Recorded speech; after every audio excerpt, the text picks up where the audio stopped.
Berarti Tantu demand-nya memang tinggi ya di, katakanlah di Sumatera untuk kakap putih ini memang demand-nya tinggi? kalau saya lihat potensinya cukup tinggi, khususnya di wilayah Aceh, Mbak Reni ya. Mmm, Itu dengan per bulan kurang lebih 1,5 juta.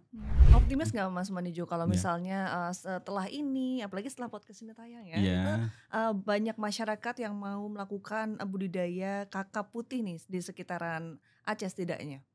kami optimis. Optimis ya? Ya kami optimis, mudah-mudahan nanti sobat budidaya ya, Mhm. khususnya yang di wilayah Aceh, wilayah Sumatera Utara, silakan saja.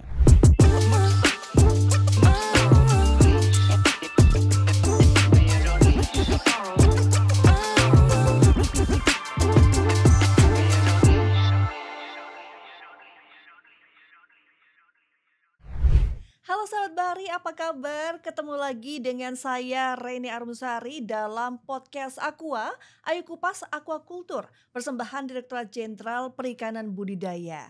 Podcast ini akan membahas sejumlah topik menarik, tentunya seputar perikanan budidaya. Selamat mendengarkan podcast Aqua. Ya sahabat Bahari, kali ini topiknya tentunya sangat spesial seperti biasa. Ada soal pembenihan ikan kakap putih unggul di BPBAP Ujung Bate Aceh. Nah tentunya saya nggak sendiri, ada tamu saya dari jauh, ada Mas Manijo nih. Selamat Siap. sore, Selamat sore Mbak apa Reni. kabar? Alhamdulillah kabar baik. Gimana Mbak Reni, sehat? Sehat dong, sehat Al dan bahagia. Nah karena Alhamdulillah. Mas Manijo ini datangnya dari jauh, saya ada Siap. pantun. Pantunnya seperti apa Saya baca coba? dulu boleh ya? Siap. Nanti boleh saya bilang cakep ya? Boleh boleh Pak. Siap, baik. Makan kakap sambil berlayar. Mbak Reni cakep. Oh kayak gagal ini saya ngepantun, udahlah langsung aja kita Enggak, malah digombalin saya. dilanjutkan aja Mbak. Oh dilanjutin Dilanjutkan boleh ya aja, Mas ya? siap. Nanti saya hanya bilang cakepnya aja. Oke, Iya, makan kakap sambil berlayar. Mas cakep. Manijo apa kabar? Kabar baik. Ini terkesima ya, Iya. itu tadi bukan bukan di-pause videonya bukan, Iya tapi iya. terkesima sekian Siap 1,8 detik tadi. siap Oke, siap. Mas Manijo ini kan Iya soal pembenihan ikan kakap unggul di iya, ujung Bate Aceh ya. betul. Itu kenapa bisa menjadi salah satu lokasi pembenihan kakap unggul?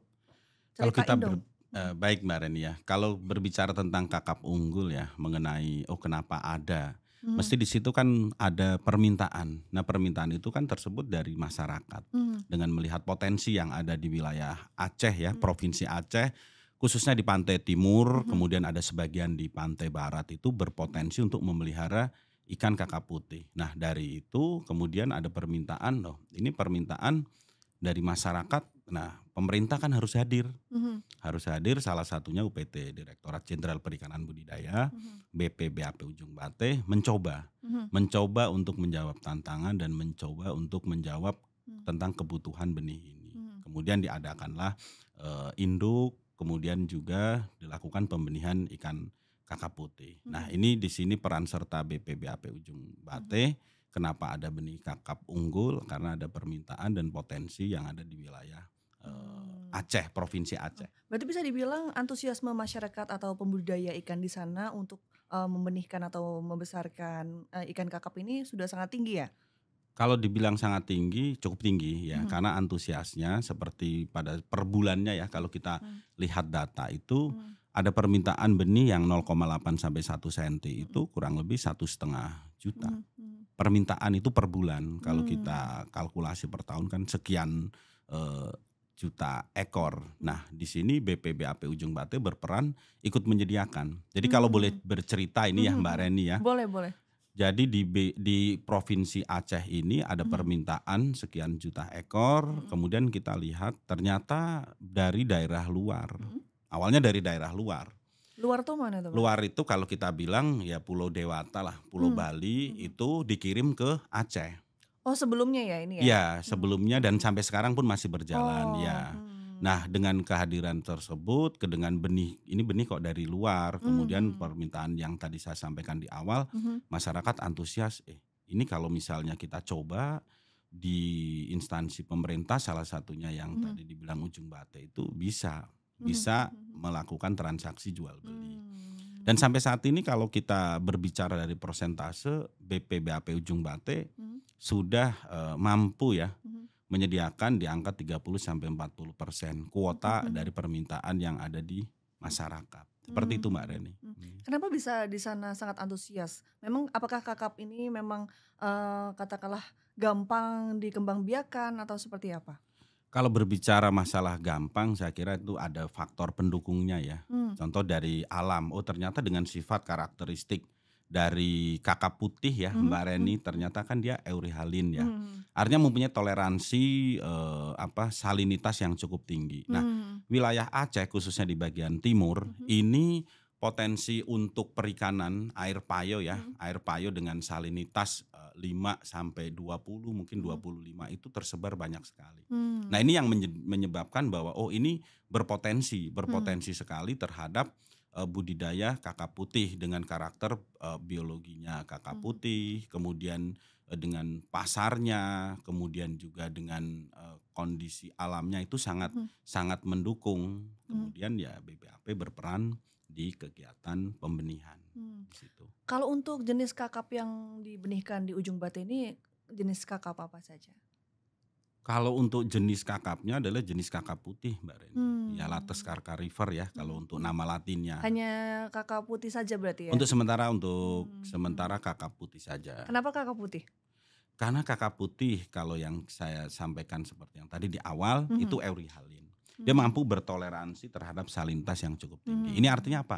Memudahkan beberapa lokasi yang oh mhm ini ternyata airnya tawar, mhm kemudian airnya payo ataupun laut itu bisa masuk. mmm, Yang kedua adalah mudah dibenihkan ya mhm dari sisi pemijahan teknologinya artinya sudah dikuasai. mhm Dari sisi teknologi artinya sudah dikuasai, kemudian dari sisi yang tadi potensi budidaya, kakap mhm putih itulah mungkin yang mhm cocok mhm untuk dibudidayakan di wilayah Aceh, mhm. seperti Kalau itu. kalau benih kakap unggul dari Ujung Batu ini sudah katakanlah sudah dikirim ke mana saja? Permintaannya dari mana saja sejauh ini?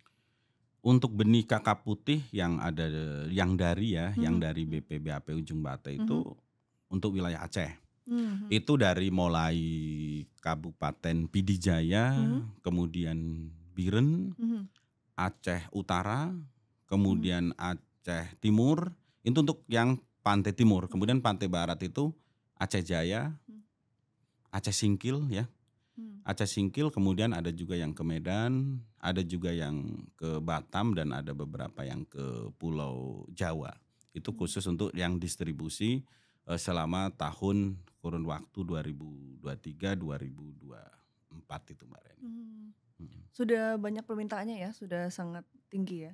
Alhamdulillah kalau melihat dari antusias kemudian ini cukup tinggi lah kalau kita bilang. Namun kita Mmm, tetap optimis bahwa apa yang kita produksi mudah-mudahan bisa meningkat ya. Artinya mhm kita tidak hanya puas di fase ini ya mhm Mbak Reni ya. mhm Karena kita ya khususnya KKP melalui UPTD CPB ya di BPBAP Ujung Bate mhm ingin memuaskan.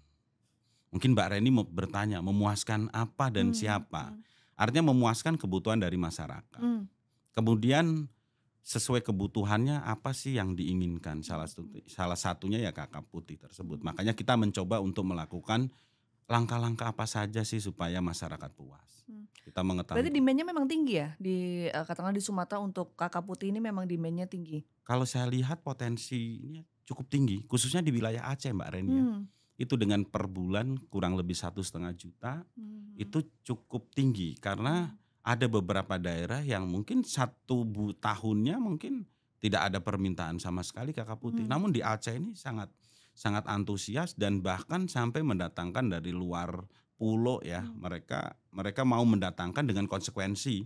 mhm Konsekuensi apa? Konsekuensinya adalah biaya. mhm Mesti kan plus transportasi. mhm Kemudian kualitas benih.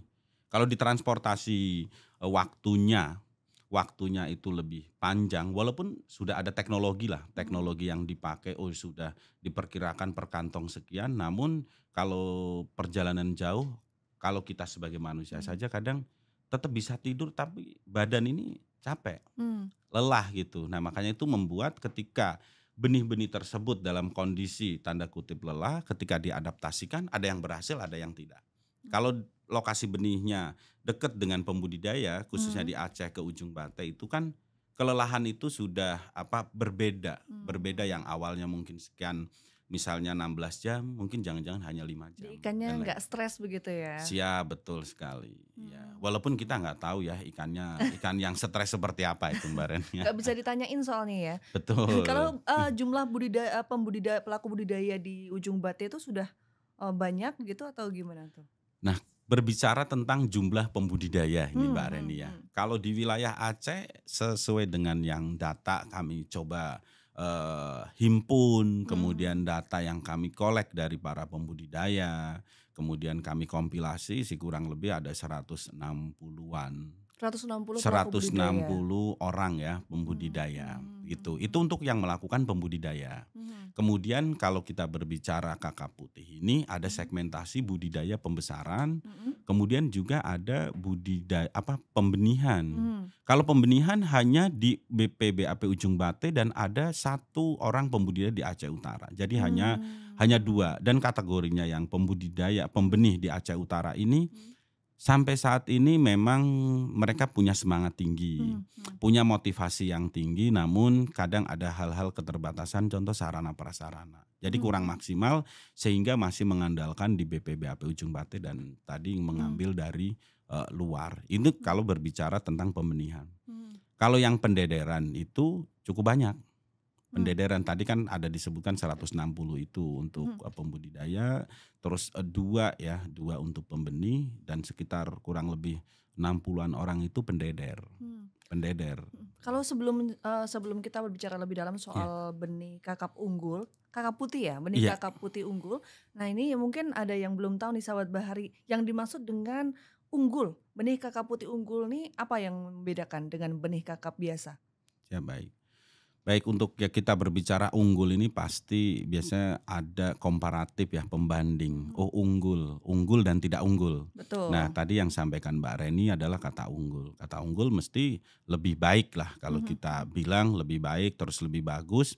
Di situ kita meyakini bahwa benih itu unggul ya. Mhm. Kita mencoba untuk melakukan proses pembenihan sesuai dengan kaidah. Mhm. Kaidahnya seperti Mhm. apa? Mhm. Kaidah ketika kita melakukan cara pembenihan ikan yang baik. Mhm. Di situ sudah tertera, oh yang bisa dilakukan begini, alat yang boleh dipakai ini, obat-obatan yang boleh dipakai ini, pakan yang boleh dipakai ini, kemudian ada alur standar prosesnya. Walaupun Mhm. nantinya tetap di situ ada kontrol Mhm. dari tim kami ataupun Mhm. tim teknis. Jadi langkah-langkah yang tadi Mbak Reni ya sampaikan bahwa ini unggul ini Mhm. adalah sebuah standar proses ya, Mhm. proses pembuatan benih supaya itu unggul, yaitu Mhm. mengikuti kaidah yang sudah ditentukan CPIB, cara Mhm. pembenihan ikan yang baik. Dan Mhm. alhamdulillah kita sudah mendapatkan sertifikat tersebut Mhm. dan ini sedang berjalan. Oke baik, kalau itu kan tadi dari, proses budidayanya ya, proses Iya, pembenihannya. iya. Kalau dari katakanlah wujud dari benihnya,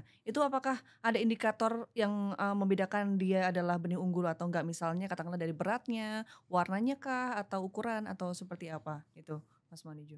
Baik, kalau berbicara kategori benih unggul ya, Mhm. kalau kategori benih unggul berarti kita harus mempunyai tracking Mmm. pemeliharaan. Mhm. Tracking pemeliharaan ini kemudian kita larikan ke arah ukuran. Mhm. Jadi misalnya, oh ini di 40 hari harusnya sudah masuk ke ukuran sekian senti, itu Mhm. kita punya pedoman. Mhm. Kemudian dari sisi untuk serangan virus. Mhm. Serangan virus yang ada biasanya kan VNN, ini kan kemudian juga ada iridovirus. Itu Mhm. kita buktikan menggunakan PCR ya, sebuah alat itu bahwa di situ harus tidak terdeteksi, Mhm. harus negatif. Artinya dari sisi kualitas yang dikatakan unggul ya bebas penyakit, kemudian dari sisi ukuran itu proporsional. Artinya Mmm. proporsional mungkin tidak ada bengkok, Mhm. kemudian juga tidak ada cacat, tidak ada nekrosis ya, artinya mungkin ada cacat tubuh dan lain-lain. Itu diamati secara fisik, Mhm. secara kasat mata itu bisa. Namun kalau untuk yang jenis penyakit tersebut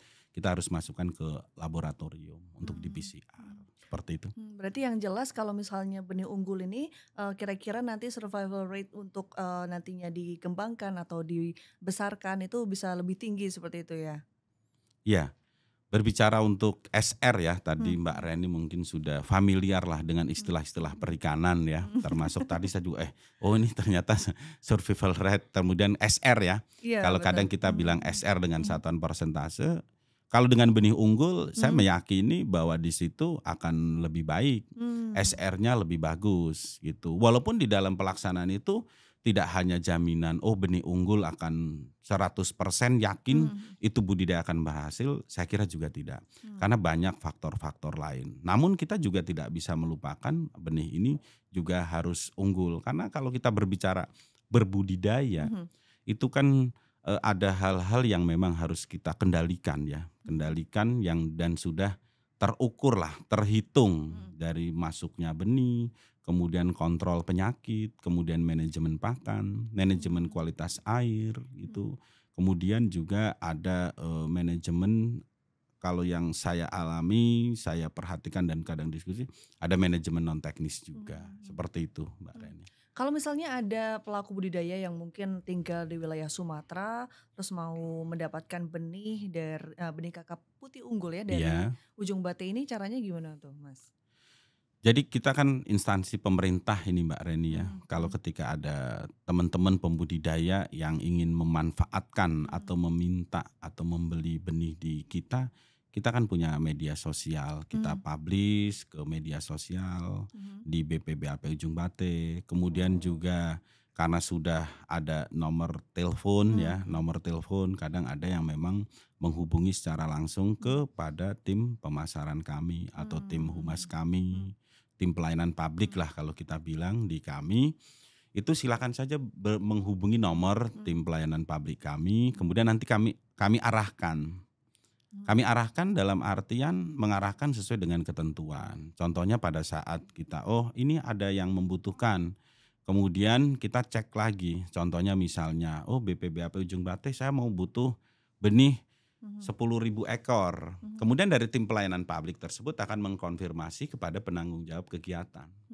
Penanggung jawab kegiatan pembenihan. Ketika sudah ada pembenihan, sudah ada benihnya, kemudian masuk ke surat pesanan. Jadi langsung berpesan. Nah, setelah deal pesan, kemudian terbitlah billing. Billing untuk melakukan PNBP, pembayaran ya. Karena kita kan ini penerimaan negara bukan pajak. Itu sudah diatur di dalam ketentuan PP di tahun 2000 nomor 21 di tahun 85 di situ. Oke, kalau 85, mohon maaf, nomor 85 di tahun 2021. Di situ sudah tertera. Nah, kemudian setelah mereka membayar, deal baru boleh mengambil benih-benih yang ada di BPBAP Ujung Bate khususnya kakap putih sesuai dengan kesepakatan, karena di situ kan ada proses packing, kemudian ada proses penyiapan dan lain-lain. Sehingga ini kalau kami sampaikan momen pas lah ini, mudah-mudahan masyarakat silahkan ayo manfaatkan bahwa BPBAP Ujung Bate menyediakan benih yang berkualitas, benih yang unggul dan juga tersertifikat dengan prasarana. Kemudian dari personil kami insya Allah kompeten untuk menciptakan produk-produk unggul. Silakan masyarakat malah kami tunggu, kami nanti kehadirannya dan ini sebagai rasa kebanggaan kami.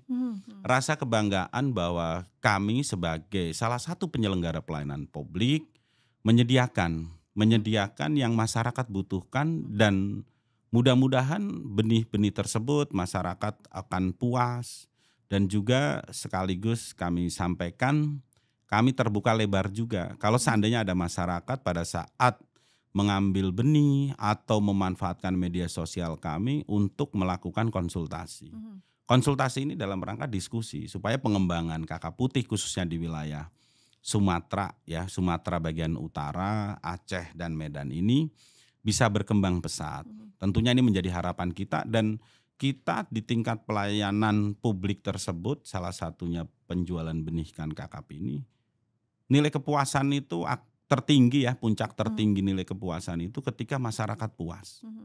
Bukan kalau misalnya ini setoran PNBP sekian, itu mungkin di nomor 2 atau nomor 3. Namun yang tertinggi di tingkatan hati kami ya, itu adalah ketika masyarakat menyampaikan, Pak, kami puas dengan benih BPBAP Ujung Bate. itu adalah tingkatan yang paling tinggi. Kemudian juga sering saya sampaikan ke tim bahwa kepuasan ini adalah yang paling tinggi.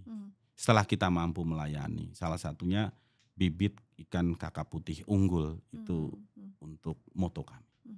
Ya, tadi Mas Manijo, kan tadi kita sudah membahas gimana caranya pelaku budidaya mendapatkan benih kakap putih unggul. Nah, ini kalau bagi masyarakat yang mungkin belum jadi pelaku budidaya, tapi mau mencoba untuk menjadi pelaku budidaya. Nah, itu selain lebih baik mengambil benih yang unggul, itu apalagi yang perlu dipersiapkan? Apa saja? Misalnya katakanlah lahannya harus di mana, harus di geografisnya harus seperti apa, menyiapkan pangan apa gitu, boleh diceritain? Iya, baik Mbak Reni. Kalau berbicara tentang pembudidaya ya, mungkin kalau kami boleh kategorikan yang Mbak Reni sampaikan tadi, jenis yang pemula. Ya, betul. Berarti jenis antara yang pemula, kemudian yang memang sudah ahli ya di budidaya ataupun maidel di budidaya. Mereka, ini kita berbicara dari tingkatan pengetahuan ya. Kita akan mencoba, biasanya akan bertanya, tambaknya di mana, lokasinya di mana, kemudian kita berbicara teknis, luasan berapa, dan perencanaan penebaran itu berapa ekor, serta kadang kalau kita bilang kemampuan modal ini berapa. Jadi pasti kami akan tanyakan hal seperti itu, supaya pada saat pelaksanaannya nanti itu tidak over carrying capacity, artinya tidak melebihi daya dukung lahan. Kemudian, lokasi yang bagus di mana sih Mas memangnya? Kalau untuk di wilayah Aceh ya, kalau kita bilang sepanjang pantai khususnya dari Kabupaten Pidi kemudian sampai Tamiang itu di Aceh, itu layak sekali. Layak untuk berbudidaya kakap putih karena di wilayah pantai tersebut ini dari sisi salinitas ya. Dari sisi salinitas itu juga tidak terlalu asin, juga tidak terlalu tawar. Sehingga itu cocok sekali. Kemudian juga didukung dengan daerah-daerah tersebut ini Mbak Reni, dekat dengan pelabuhan. Kenapa tuh Mas? Nah mungkin Mbak Reni bertanya, ini budidaya kakap putih kok dekat dengan pelabuhan? Apa ikannya mau naik kapal? Oh bukan, bukan seperti itu. Jadi dekat ini karena pelabuhan tempat pendaratan ikan tersebut biasanya itu kan sumber pakan. Karena berbudidaya kakap putih ini kalau yang tadi diceritakan kan masalah benih. Kemudian masuk ke tambak itu adalah budidaya ikan kakap putih harus ada pakannya. Betul. Pakannya salah satunya pakan rucah. Apa? Pakan rucah. Rucah? Ya, apa tuh Mas? pakan rucah itu sejenis ikan ya. Ikan yang memang kalau kita bilang kualitasnya masih bagus. Hanya saja itu belum tidak bersaing dengan konsumsi masyarakat. Ikan-ikan yang memang kadang di pelabuhan ini proses pembukuannya kurang baik sehingga tidak layak di masyarakat dikonsumsi. Kemudian namun di ikan tetap baik, masih bagus. Nah itu yang disebut pakan rucah. Jadi kalau ada pelabuhan, kemudian banyak pakan rucahnya tersebut, itu akan dimanfaatkan oleh para pembudidaya. Salah satunya pembudidaya kakap. Makanya selain daerah tersebut dari sisi penyediaan kualitas air ya, penyediaan air, lahan harus didukung dengan tersedianya pakan yang cukup. Nah, pakan yang cukup ini harus pakan yang memang cukup gizi ya, cukup protein. Kemudian juga kalau kita ini kan dari sisi ekonominya harus menguntungkan. Contohnya kalau kita lihat kakap putih, FCR-nya ini ya, misalnya 5 sampai 7. Kalau harganya itu 5.000, berarti setiap 1 kilogram kakap putih kalau FCR 5 25.000. Kemudian harga benih, kemudian operasional dan lain-lain. Sehingga itu kadang belum ke arah keuntungan yang maksimal. Makanya mencari daerah yang memang pas, cocok dan tersedia pakan rucah yang melimpah. Melimpah mudah didapat dan kontinu. Kontinu artinya sepanjang waktu. Kadang kan ada bulan-bulan tertentu ini melimpah, bulan-bulan berikutnya tidak ada. Makanya dari pemilihan lokasi itu sangat-sangat penting. Ini khususnya di wilayah Aceh ya, di bagian timur. Kemudian kalau di bagian barat itu ada pulau banyak ya di Kabupaten Singkil. Sama halnya sih kondisinya untuk pemilihan lokasi dan pemilihan ketersediaan pakan. di situ. Berarti yang perlu diperhatikan paling utama itu lokasinya dan juga pangan ya? Pakan ya. Hmm. Ya, itu harus ditentukan dari awal. Karena salah memilih lokasi, ketika kita sudah berbudidaya tiba-tiba ada trouble. Kalau untuk dari pembenihan sampai ikan itu besar dan layak untuk dipasarkan, itu biasanya berapa lama tuh Mas untuk kakap putih ini? Oke, kalau berbicara lamanya ya, mungkin kita kupas ini ya Mbak Reni dari awal. Dari induk mengeluarkan telur ya. Mengeluarkan telur kemudian sampai ke 0,8 sampai 1 senti. Itu kurang lebih 30 hari. 30 hari.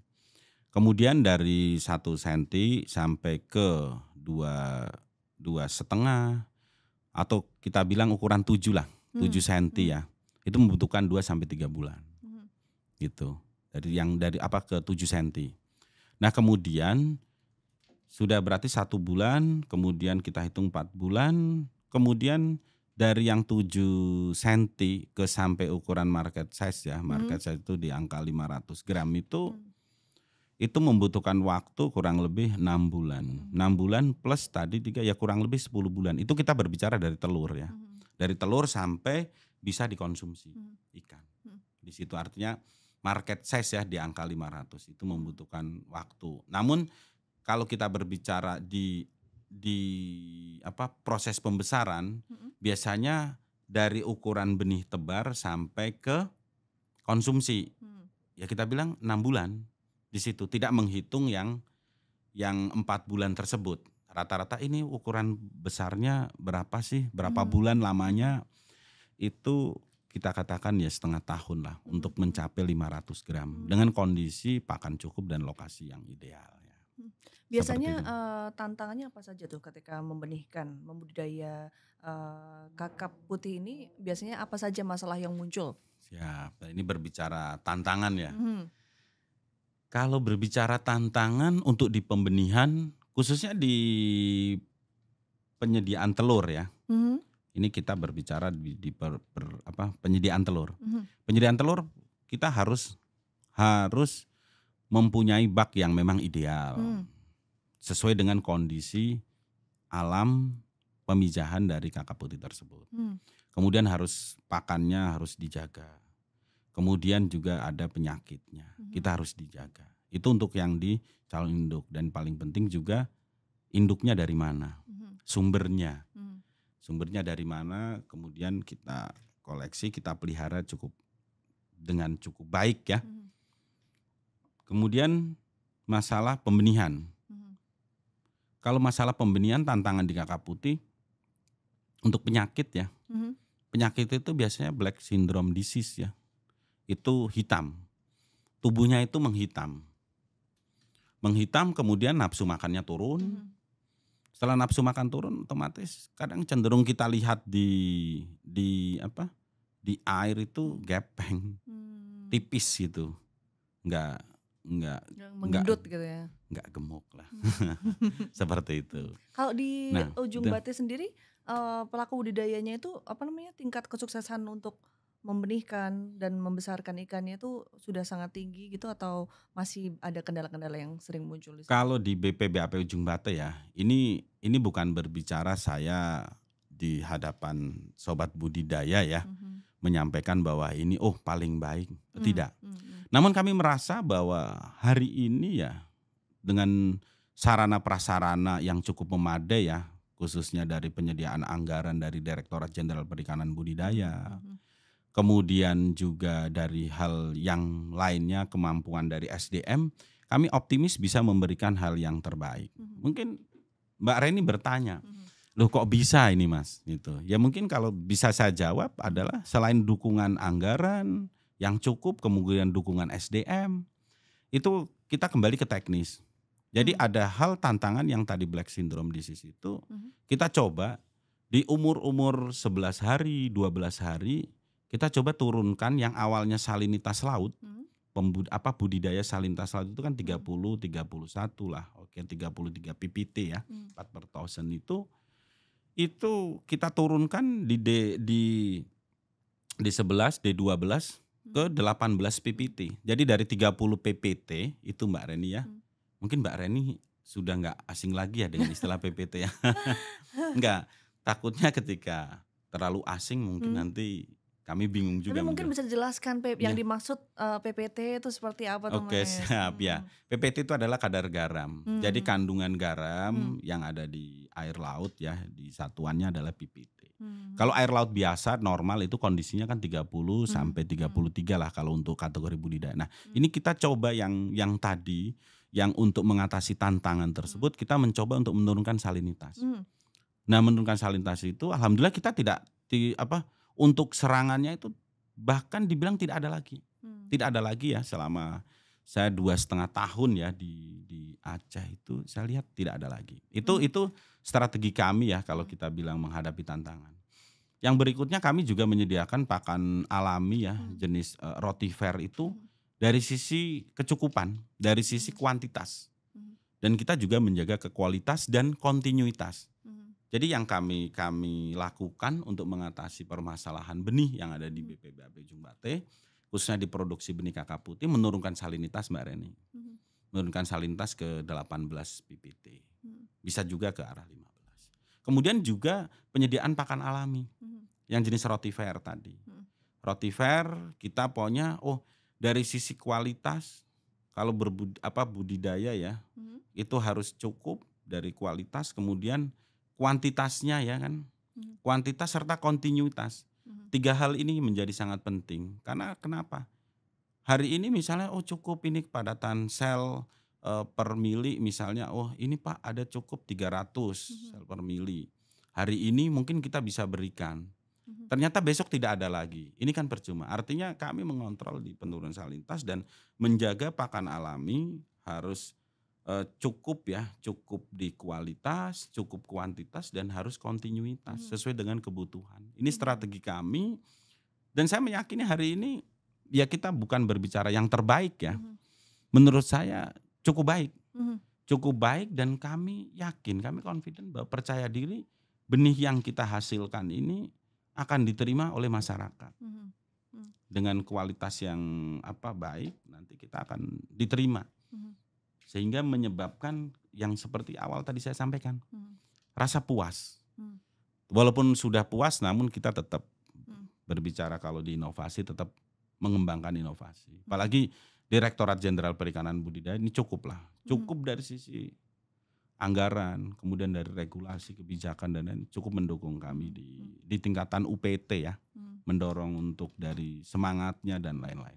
Berarti bisa dibilang untuk para pelaku budidaya yang di sekitaran Aceh itu kalau misalnya mau melakukan budidaya atau mau memulai budidaya nih tidak hanya bisa mendapatkan benih dari Ujung Bate, tapi misalnya mereka menghadapi masalah. Nah ini kan masalahnya tadi variatif ya, Iya. Mas Manijo sudah mendiskusikan, memaparkan banyak sekali permasalahan yang mungkin muncul. Nah kalau mereka masih bingung gitu, berarti bisa langsung menghubungi ke balai ya di Ujung Bate ya?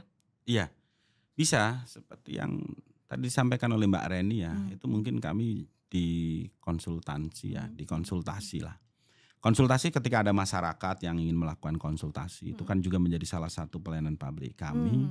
Silakan datang ke BPBAP Ujung Bate. Kalau mungkin dengan teknologi yang sekarang, itu mungkin mau video call, kemudian mau melakukan sistem daring ya, itu kami membuka selebar-lebarnya, seluas-luasnya. Dan sudah saya sampaikan juga ke tim, kalau ada pembudidaya yang mengalami kegagalan atau ada trouble, terus juga yang pemula, mohon untuk didampingi.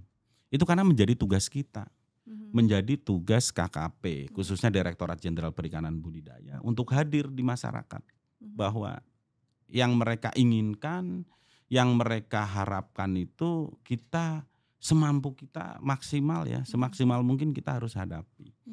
Kita harus dampingi. Kan itu adalah bagian yang tidak dipisahkan dari Direktorat Jenderal Perikanan Budidaya. Di situ pasti kita biasanya lakukan per telepon, video call, bahkan kadang ada yang datang langsung silaturahmi dan bahkan kita pada saat-saat tertentu kita mampir hanya untuk melihat. Pak ikannya sudah seberapa besar, ini pakannya ternyata kurang dan lain-lain. Apalagi kalau yang berdekatan di wilayah Banda Aceh ya, yang pernah saya kunjungi langsung, mereka memang sangat mengharapkan pendampingan. Betul. mengharapkan pendampingan, dan itu kan sebagai rasa wujud aspirasi. Sehingga kalau kita bisa mendampingi, mereka bisa sukses, itu menjadi kepuasan. Karena menurut saya ini Mbak Reni ya, pas yang di awal tadi kita bilang, kalau kita bisa memuaskan dari pelanggan, itu adalah kepuasan tertinggi di kami. Kami bisa memuaskan masyarakat, salah satunya mendampingi, menyediakan benih, itu kita kepuasan tertinggi di situ. Kalau boleh saya rangkum nih Mas, Iya. jadi kalau misalnya ada sahabat bahari yang ternyata mau memulai, Iya. itu baru mau mulai aja bisa tanya-tanya. Betul sekali. Mau membeli benih bisa langsung datang atau Iya, menghubungi. siap. Kalau ada kendala bisa menghubungi juga, Siap. bahkan bisa didatangi oleh petugas dari balai, begitu ya Pak ya? Siap, betul sekali. Luar biasa. Ini sangat Waduh. membantu nih kalau misalnya ada Iya. sahabat bahari yang mempertimbangkan Siap. untuk menjadi pelaku budidaya Siap. ikan kakap putih. Nah, ada Iya. pertanyaan dari sahabat bahari nih Mas. Siap. Kalau misalnya mereka yang memulai itu kan pasti hitung-hitungan ya. Iya. Hitung-hitungan ini sebenarnya demand-nya tinggi nggak sih? Biasanya kalau memelihara ikan kakap di Sumatera itu distribusinya kemana aja sih? Dipasarkannya gimana ya? Nah itu gimana tuh Mas? Siap. Misal kalau untuk pertanyaan tadi ya, terkait dengan ini, mungkin seandainya ada orang yang datang tanya, Pak, ini nanti prospeknya seperti apa? Kita kan berbicara prospek. Mereka pasti orientasi ke profit ya. Tentunya kita harus menjawab hal tersebut. Kalau untuk pasar di wilayah Aceh, kemudian Sumatera Utara, bahkan memungkinkan selain dari wilayah Sumatera Utara ada ke daerah lain. Mungkin ada juga yang karena kita berdekatan ya dengan pulau seberang ya, luar negeri. Saya kira sudah ada lah yang untuk dikirim ke luar negeri. Tapi untuk saat ini kita berbicara untuk yang di Aceh dan di Medan saja sudah ini ya, kewalahan lah. Karena demand-nya sangat tinggi atau ya, karena untuk dari permintaan ya, permintaan khususnya kalau untuk di ikan ya, ikan laut ini untuk wilayah Aceh dan Sumatera Utara itu sangat tinggi, Mbak.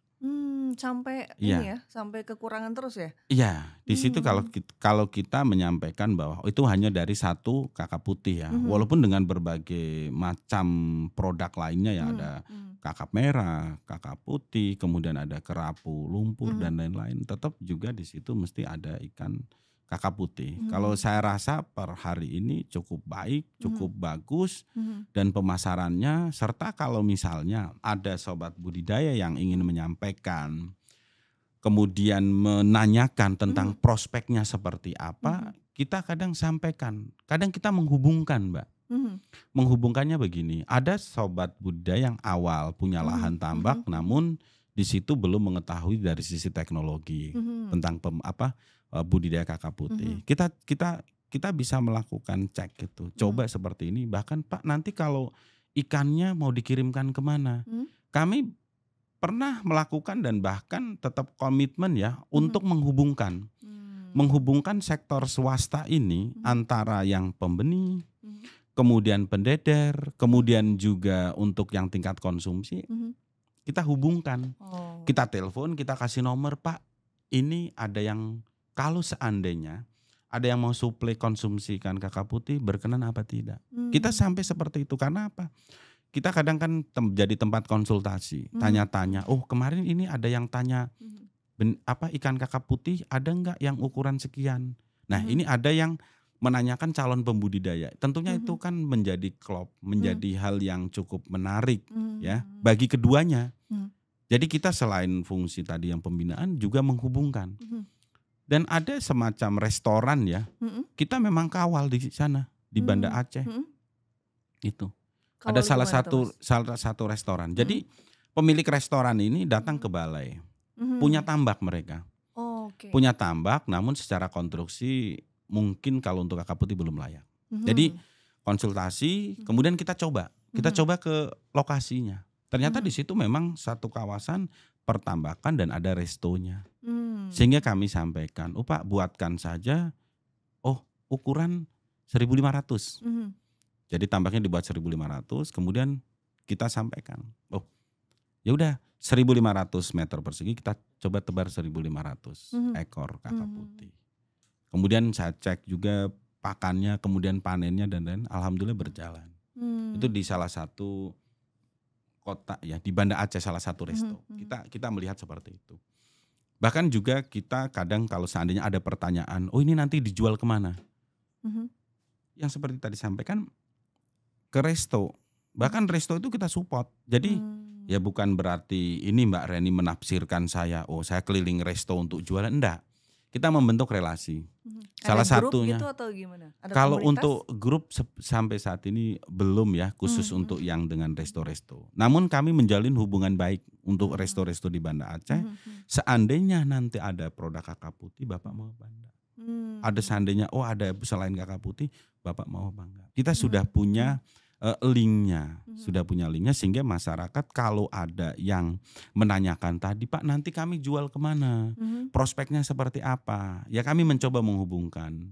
Namun mengenai itu jadi apa tidak, deal apa tidak kan walau alam. Artinya di situ kita tidak bisa intervensi terkait dengan harga, terkait dengan kerjasama seperti apa. Namun kami selalu hadir untuk memajukan ya khususnya perikanan budidaya dan lebih khusus lagi di kakap putih itu Mbak Reni. Itu kita sering sampaikan juga ke tim. Ke tim pokoknya kalau ada yang konsultasi dan lain-lain silakan.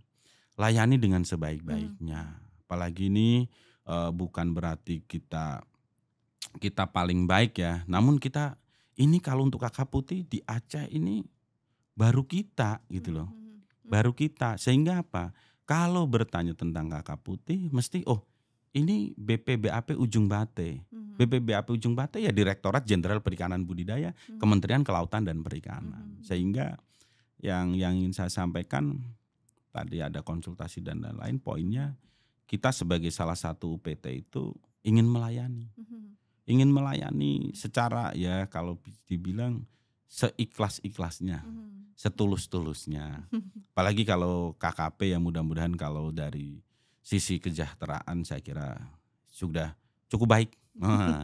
Sudah cukup baik lah. Kalau udah melihat dari sisi kebutuhan ya. Kalau keinginan beda. Di situ Mbak Reni. Jadi ini bisa berpesan ke sahabat bahari yang menonton podcast ini ya, supaya kalau misalnya mau memulai untuk budidaya ikan kakap putih nggak perlu khawatir, karena apalagi yang terutama di Sumatera dan Aceh ya. Itu kalau misalnya mau mulai bisa sekali mengontak Balai Budidaya Ujung Bate begitu ya. Dari perencanaan sampai pemasaran nanti akan dibantu untuk diarahkan seperti itu ya Mas ya. Betul sekali, iya. Betul sekali. Jadi BPBAP Ujung Bate kalau seandainya ada ini sobat budidaya ya, sobat budidaya yang ingin memang Pak kami ingin melaksanakan budidaya, mohon untuk diarahkan seperti apa, insya Allah kami memberikan ruang itu, ruang yang penuh lah sehingga mereka bisa berhasil ya, mereka bisa berbudidaya cukup baik, berbudidaya dengan berhasil. Itu rasa puas kami yang tertinggi lah pokoknya itu. Saya sering sampaikan karena apa? Teman-teman Ujung Bate pokoknya harus melakukan yang terbaik untuk masyarakat. Kalau Anda sudah puas melakukan ini berarti Anda memang benar-benar diterima. Diterima oleh siapa? Oleh masyarakat. Ini puas gitu melihat misalnya ada orang beli benih kakap putih ini Mbak Reni ya. Kemudian mereka panen, kemudian mensonding, Pak kita panen. Size-nya berapa? Alhamdulillah.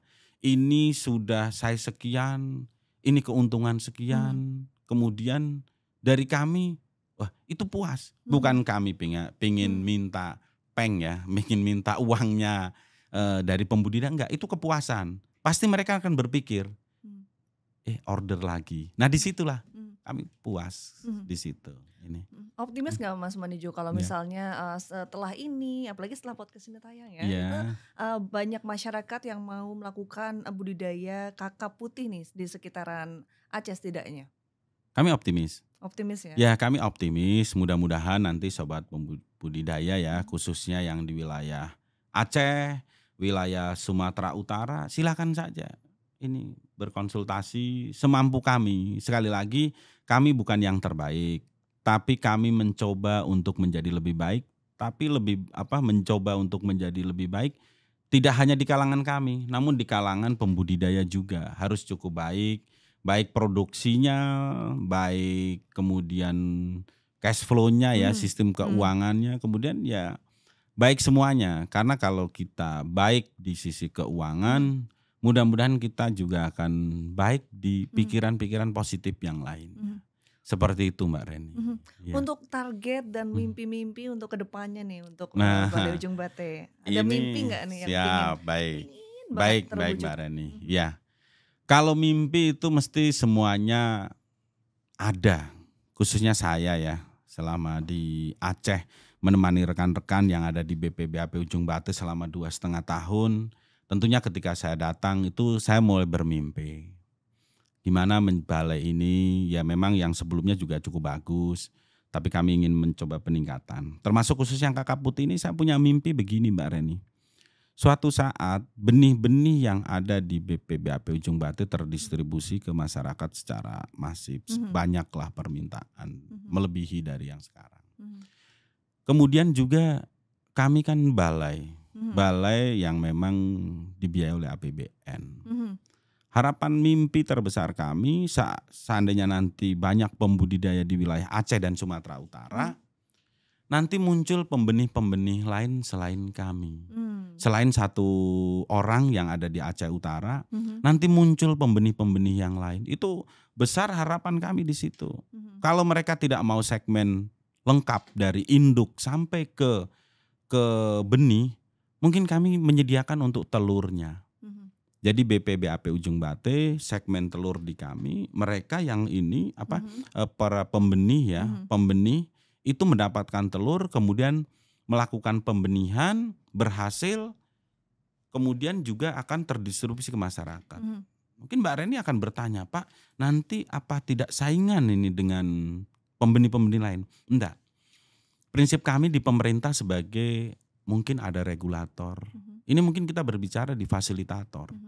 Seandainya ada pembenih-pembenih lain yang banyak, pembenih-pembenih yang khususnya di Aceh itu, mereka akan mendapatkan benih lebih mudah, lebih dekat, dan yang paling penting akan menghidupkan ekonomi. Ini akan jelas terasa, menghidupkan sisi dari ekonomi. Sehingga mimpi saya itu suatu saat Aceh ini akan ada pembenih-pembenih ikan kakap putih dan lebih mensejahterakan ya, bukan berarti sekarang tidak sejahtera Aceh. Aceh akan lebih sejahtera dengan adanya kegiatan pembenihan yang akan meningkatkan ekonomi. Di situ ekonomi lebih merata. Seperti itu Mbak. Ya. Terakhir nih Mas Manijo. Apa ini? Ada nggak pesan atau tips atau apa yang mau disampaikan Mas Manijo untuk pelaku budidaya? Ini bukan hanya di Sumatera tapi di seluruh Indonesia untuk para pelaku budidaya kakap putih khususnya. Ya. Baik untuk sobat budidaya ya, khususnya kami dari BPBAP Ujung Bate. Yang pertama jelas menyampaikan terima kasih. Para sobat budidaya ini sudah berkontribusi nyata bagi perikanan budidaya. Kemudian juga yang berikutnya kami selaku ini ya perwakilan dari pemerintah menyampaikan bahwa sobat budidaya ini jangan ragu, jangan sungkan untuk mengontak kami, jangan sungkan untuk berkonsultasi ke kami baik dari BPBAP Ujung Bate ataupun UPT lainnya yang tersebar di Indonesia. Jangan sungkan-sungkan untuk melakukan konsultasi ataupun lebih cenderung ke arah diskusi. Silakan. Kami membuka ruang yang sangat lebar khususnya untuk sobat budidaya ikan kakap putih. Silakan untuk berkonsultasi. Mungkin ada usulan-usulan yang perlu dalam tanda kutip kita lakukan, kita eksekusi bersama demi pencapaian perikanan budidaya ya. Di sektor ikan laut ya kakap putih ini kita akan terbuka lebar. Di situ Mbak. Pokoknya siap berdiskusi, siap melayani begitu ya Mas. Nah ya, pokoknya kami siap melayani. Demi kepuasan masyarakat akuakultur. Lebih khusus yang tema hari ini tentang kakap putih. Kami siap sekali Mbak Reni. Baik. Dan mudah-mudahan nanti Mbak Reni juga berbudidaya ikan kakap putih. Oh iya siap. Nah, nanti tim kami akan turunkan untuk saya cari lahannya dulu ya Mas ya. Nanti tim kami akan turunkan untuk melakukan konsultasi sekali-kali bisa.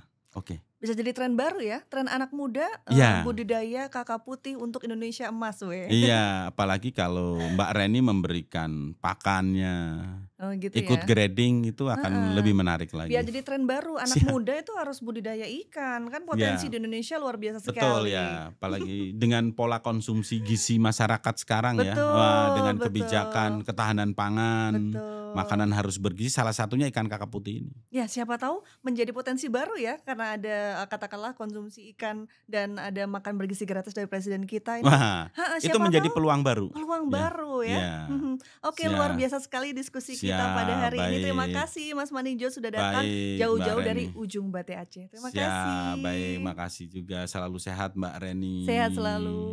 Sahabat Bahari, menarik ya topik kali ini. Jangan lupa untuk subscribe channel YouTube Perikanan Budidaya dan sampai jumpa di episode selanjutnya. Dadah.